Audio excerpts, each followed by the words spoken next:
Spread ஆப்ரேட்டர்ன்றது ஒரு டேட்டாவை duplicate பண்ணுறதுக்காக யூஸ் பண்ணுறது. ஸோ இது எதுக்காகனா மோஸ்ட்லி அரேவும் ஆப்ஜெக்ட்டுக்காக தான் யூஸ் பண்ணுறாங்க. டூப்ளிகேட் பண்ணும் அப்படின்னு சொல்கிறேன். டூப்ளிகேட் ஆர் க்ளோன் அப்படின்னு சொல்கிறேன். எதுக்கு ஒரு டேட்டாவை டூப்ளிகேட் பண்ணும் அப்படின்னா என்னோட original array original data affect ஆகாமல் இருக்கிறதுக்கு டூப்ளிகேட் பண்ணலாம். ஓகேவா? ஃபார் எக்ஸாம்பிள் டிக்ளேர் பண்ணிட்டேன், கான்ஸ்ட் டிக்ளேர் பண்ணிட்டேன். இப்போ கான்ஸ்ட் b ஈக்குவல் டு நீங்க ஏன் நான் ஸ்டோர் பண்றல ஏன் ஸ்டோர் பண்றதுக்கு முன்னாடி மூணு டாட் வச்சு ஏன்னு கொடுத்தீங்கன்னா இதுக்குள்ள இந்த ஒரிஜினல் டேட்டா போகாது.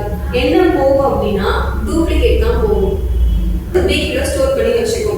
அதுக்கப்புறம் நான் b டாட் புஷ் பண்ணி 7 சொல்றேன் அப்படின்னா அதுக்கப்புறம் கான்ஸ்டன்ட் டாட் b கொடுக்கும்போது எனக்கு ஆன்சர் என்ன ரிட்டர்ன் பண்ணணும் பார்த்தீங்கன்னா 1 2 3 4 and 7 ரிட்டர்ன் பண்ணும்.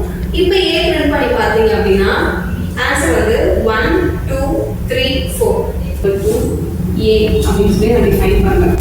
இப்போ ஆன்சர்ல நான் கன்சோல் பிளாக்ல b ஐ பிரிண்ட் பண்றேன். சோ எனக்கு ஆன்சர் நீங்க என்ன சொல்றீங்க? 1 2 3 4 ஆன்சர்